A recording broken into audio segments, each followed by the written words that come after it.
Hello, everyone, and thank you for coming to this panel discussion. For our topic for today will be on the reasons for the creation of religion. Uh, we are lucky to have four specialists in this field of study.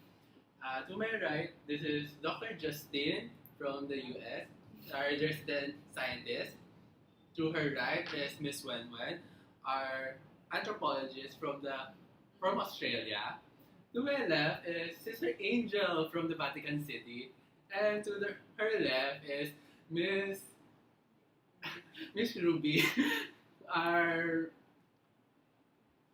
our anthropologist from the UK. To start off everything, uh, for our first question, let's ask Sister Angel. Can you tell us how was the religion created? In the faith-based perspective, and according to the Bible, Christianity began as a Jewish sect in the Levant or in the Middle East, specifically in Palestine and Israel. And it had a number of influences all around the Middle East. And it was said that the 12 apostles, specifically Saint Peter and Paul the Apostle, started or spread the religion all throughout the Middle East.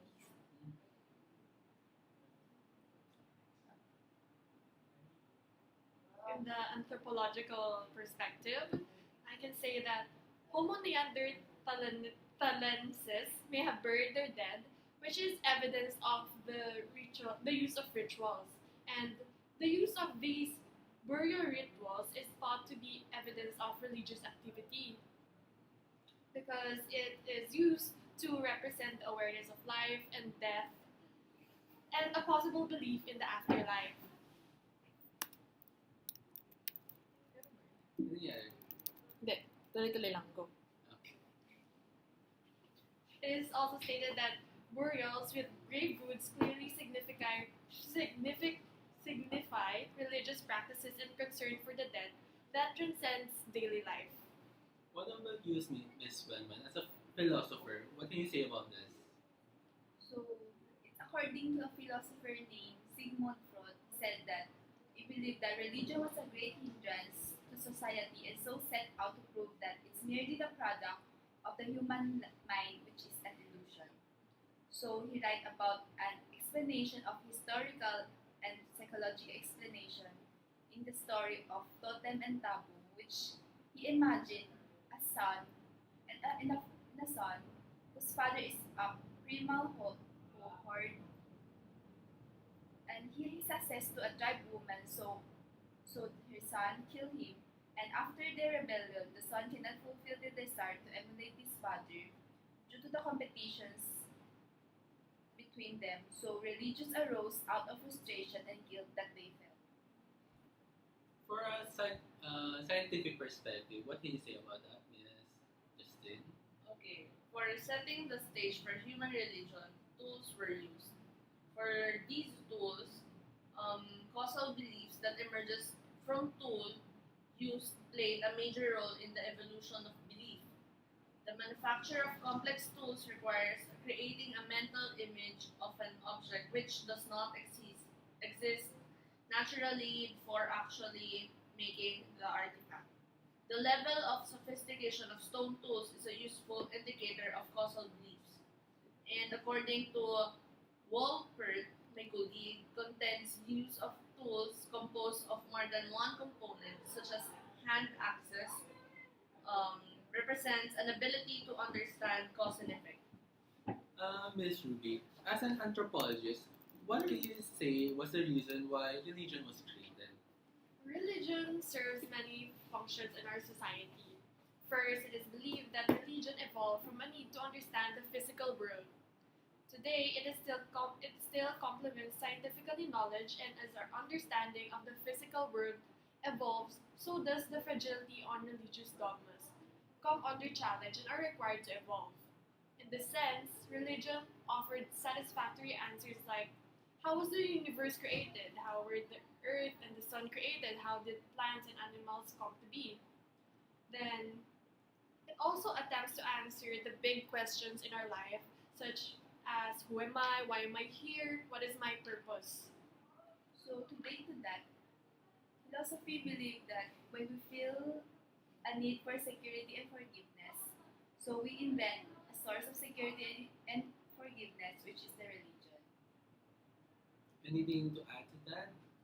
Um, I'll just add that religion also offers some comfort over uncertainty, and an individual believes in something regardless of whether there is physical proof or not, which lead us to the concept of faith. Miss Dr. Justine. That is why sometimes we associate human beings to a common chimpanzees or bonobos. These primates share a common ancestor with humans who lived between 4 and 6 million years ago. It is for this reason that chimpanzees and bonobos are viewed as the best available surrogate for this common ancestor. And Barbara King argues that non-human primates are not religious. They do exhibit some traits that would have been necessary for the evolution of religion. These traits include high intelligence, a capacity for symbolic communication, a sense of social norms, realization of self, and a concept of continuity. So, Miss Sister Angel, what can you say about this? The Bible provides answers to the questions that subjective theory cannot answer. Genesis 1 states that we are created in the image of God. Therefore, the intent to have a relationship with Him is innate in us. And according to Romans chapter 1 verse 20, all men have ingrained in their hearts a knowledge of God. And so religion was created because of the innate purpose to be connected with our Messiah, which is God. Miss Wen Wen. In a philosophical perspective, what can you say is the basis or the origin for the creation of religion? So, for the origin of religion, there are several famous philosophers like me. States provides theory in explaining the origin of the religion.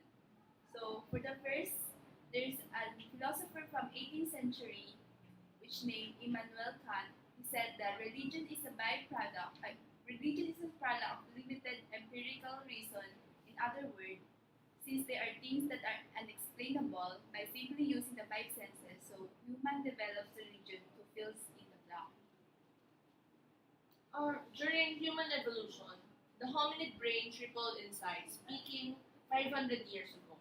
Much of the brain's expansion took place in the neocortex. This part of the brain is involved in processing higher order cognitive functions that are connected with human religiosity.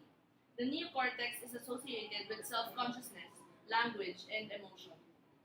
So, different from the scientific sense, a 19th century philosopher, Max Muller, held a natural worship theory, which states that religion developed as primitive people group observed nature. So they observe suns, moons, winds, and rays. What it's like our modern day use of the term Mother Earth. So Muller's nature worship theory is closely tied with the animism. To add to that, animism is a worldwide view that non-human entities like plants and other inanimate objects possess a spiritual essence. Animism is used in the anthropology of religion as a term for the belief system of some indigenous tribal people, especially prior to the development and infiltration of colonialism and organized religion. It is considered one of anthropology's earliest concepts, if it is not the first one. It encompasses the belief that there is no separation between the spiritual and physical world, and souls and spirits exist not only in humans but in some other animals, plants, rocks, and geographic features. There are two unformulated propositions. That first, all parts of nature had a soul, and these souls are capable of moving without requiring a physical form. This gives rise to fetishism, which is the worship of visible objects as powerful spiritual beings, and spiritism, which is the worship of the souls of the dead and unseen spirits of the heavens. So, Sister Angel, do you have any parting words to add to that? According to the Bible, religion even started even before Jesus Christ was born, and it is said that religion is the need for us to be connected with our Creator, God. And then God sent His only Son to the world to die for us. And that was where religion was strengthened.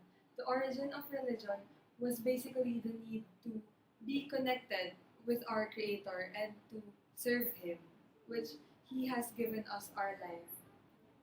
Uh, So, building on the role of nature, philosopher James George Ruther's theory went step further, explaining his work The Golden Bulb, which believes that religion began as human attempt to control nature. So,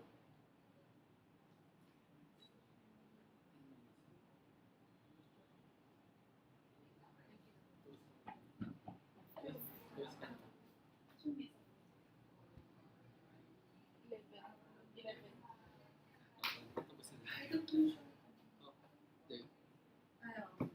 Ilan minutes? Medyo continue on now. So, to Fraser, the development of religion happened in evolving stage. First, humans tried to use magic to control their surroundings. This then evolved into imploring spirits in their effort for control. So, adding to this, Fraser believed that a highly involved person will eventually desert the tales of magic and religion in semblance of science. Aside from that, Did you know that the development of language also set off the human religion? Because religion requires a system of symbolic communication, such as language, to be transmitted from one individual to another. So, human religious thought and moral sense clearly rest on a cognitive linguistic base. So, So, to add to that, many animistic cultures observe some form of ancestor reverence, whether they see the ancestors as living in another world or embodied in the natural features of this world. Animists often believe that offerings and prayers to and for the dead are an important facet of maintaining harmony with the world of the spirits. And also, Totoism is a system of belief in which each human is thought to have a spiritual connection or a kinship with another physical being, such as animal or plant, often called a spirit being or totem. So, So, different, Miss Wen Wen, continue. different from that, a 19th century philosopher Karl Marx states that religion stemmed from the struggle between social classes and distinctive man's attempt to make living within these classes bearable. So, which means that religion is the opium of the people. Uh, In the in in the perspective of Christianity, religion is your sense of connectedness to God, and that is where faith comes in.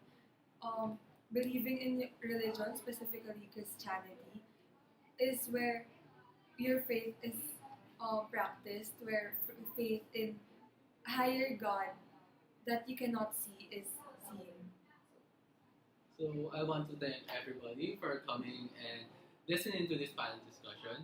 I would especially want to thank our panelists for taking the time to become our guest speakers for this discussion. For our parting words, I want to remind everyone that what was discussed here is just the different opinions from the different fields of study by different experts in it. We uh, uh, there is no real real clear way to interpret where religion really came from. So we should always remember that we should respect the different views and views of different people from different when it comes to where religion came from. Thank you.